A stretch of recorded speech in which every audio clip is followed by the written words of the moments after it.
Welcome to Cultivating Connections. My name is Jane Lizotte. I am the principal of Sherwood Middle School here in Shrewsbury. And I am here to share with the community some of our students' perspectives, students in grades 1 through 12, regarding what it is and who it is that fills their bucket each day they are in school. We have interviewed and met with some of our students across the district to find out specifically what it is that adults do each day that make a positive difference to their lives. And we hope that you enjoy hearing from our students. Thank you.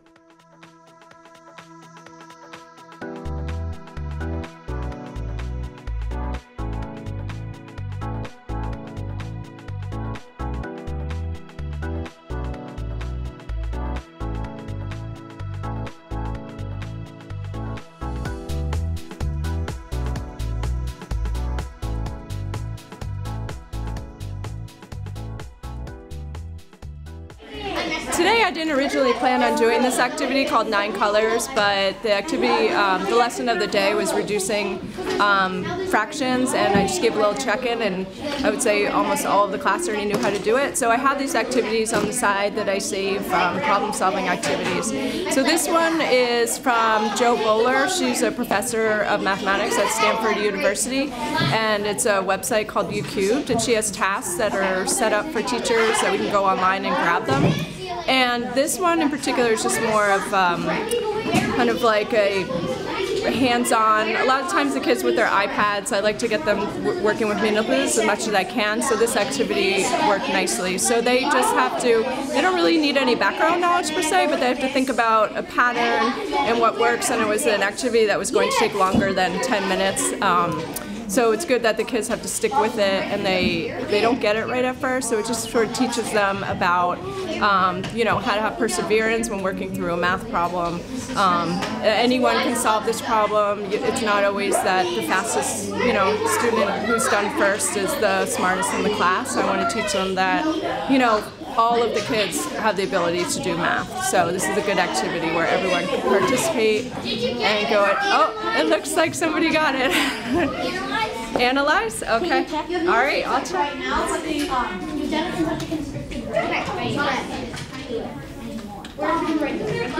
I know, it looks pretty good. You want to check in with the peer and see? Check in with the peer. The one who said he never wanted to do it again before lunch. He wanted to come back to it.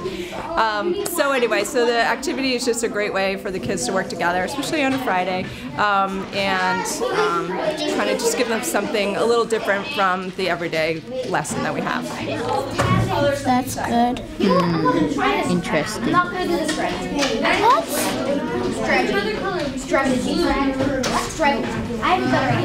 Yes. Can I see? Let me try.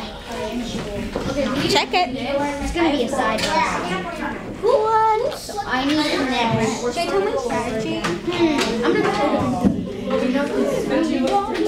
know. So before lunch, I was doing this strategy where I put one different color. I have 9 different colors with 3 in each one. Before lunch, I was trying to put one of each color in each row. I was giving up on the strategy and decided to take a break from it.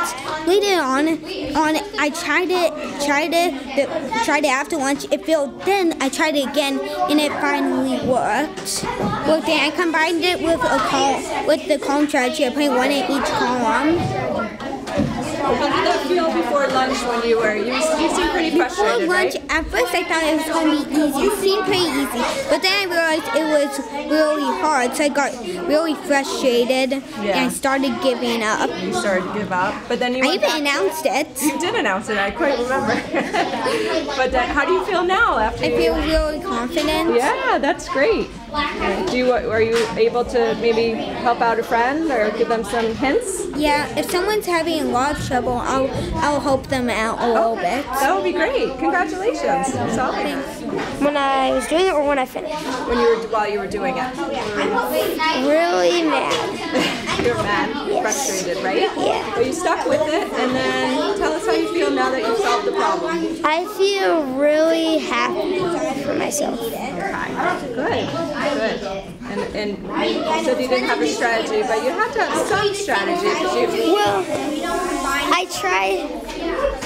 At first, I thought I finished it, but then I had two colors on the same thing. So then I had to like take one half apart, and then I just like kept on looking on each side to see if it had the same color. You did? Yeah. There you go. Did you like this activity? Yeah, it was really fun. What did you like about it?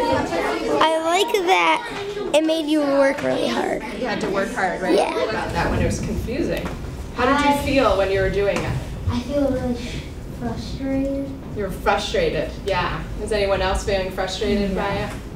Yeah. Is that different from your regular class where you have a problem and you do it and right? Okay, so what do you do with that frustration? That's what we're going to talk about today. Yes? Well, I tried to come up with as many strategies as I could to be able to solve it easier. Okay, so you tried to think of strategies and apply those strategies. Can you give us a strategy that maybe you started with? Because I'm hearing Chris saying, I had 3 of each color, and I started with one color, made it so I had one on each side, and I kept doing that with every color, trying to get one hole. okay, so that's a good strategy. Did anybody else have a different approach? Yeah. So Spencer started doing this thing, where what he'd do is he'd create the individual, like, he'd create one side, another side already with different colors. Face, meaning face, okay. Yeah. And then what he'd do was he told us to try and connect them together, because he said that for him it was working. It was working for him, okay. Do you feel like this is an activity that is helpful to do with a partner? So you can each kind of build your own, but you can work together and strategize, okay? Sometimes, Chris, the hardest part is just getting started, right? Especially when you have this big task in front of you. You have 27 cubes. What am I supposed to do with these cubes, okay? So 2 other thoughts, and then we'll get started, yeah. Well, when me and my partner thought we had it, and then we kept like going with our strategy, it always ended up having a problem, like 2 colors on one side, so we'd have to rearrange it. And then, yeah. How does that make you feel when you couldn't solve it right first? Confused. Confused, yeah. Did you want to stop? Yeah. A little bit, okay. But that's the point of the activity. We have to finish it. We have to have some stick to it. We need to finish it. Yes? I Rachel. would not give up on that little cube. So my strategy was putting together one face at a time and then trying to connect them. And one time I got it down to 2 slots. 2 slots. Yeah, so close. Rachel is very passionate about this project. She's not going to give up. I will get it. Okay. That will happen. All right. One more. So each week on Friday, every morning, we go over into Mrs. Esposito's room, and there's an observer who watches all the students each week, and then at the end of the week, they write a little segment on why they think that student should keep the quote of the week. We do this because it helps us get better at stuff and look around at our friends, learn them better, and then make more friends. It helps raise our confidence and helps us learn better. I think the quote, "Don't let fear of striking out keep you from playing the game," means to never give up even if what you are doing seems hard. I think there are 2 people who deserve the quote this week. First, Sean should keep the quote because in math, I was his partner and working with him. Made me work hard, and he never gave up, and we were able to complete the task. Also, Lizzie should keep the quote because in science, the class was grading Lizzie's science CER and giving her advice on it. She never felt bad and had the courage to raise her hand in front of the class. One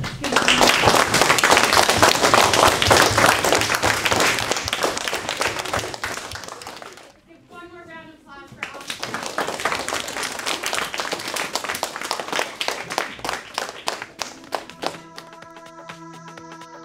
So some of the things we've learned in class and during our school year was that we have different choices we have to make, and they can lead to good things and sometimes bad things. And so Mrs. Christie really tries to help us make good choices so later on we don't regret it and we don't want it to end up leading to a bad consequence. So she tries to give us gratitude journals, and they help us learn what we are thankful for, and this is what they look like. And so we write what we're thankful for and everything like that. In these journals, we kind of keep track of, once in a while, we just kind of write what we're thankful for, and it helps us just be a happier person and know that we're lucky and just be a happier person in general. It gives you a break from thinking about, oh my gosh, I forgot my homework. Oh, I'm so confused, I don't understand this. Just gives you a break to think about, okay, let's just write down what I'm thinking about the prompt that she gives us. So we have these stars here, and we write about who we are and what we like to do, and we put them here so people can read them and so they can learn something new about us. And that one is mine. It's an all about me that we all did at the beginning of the year to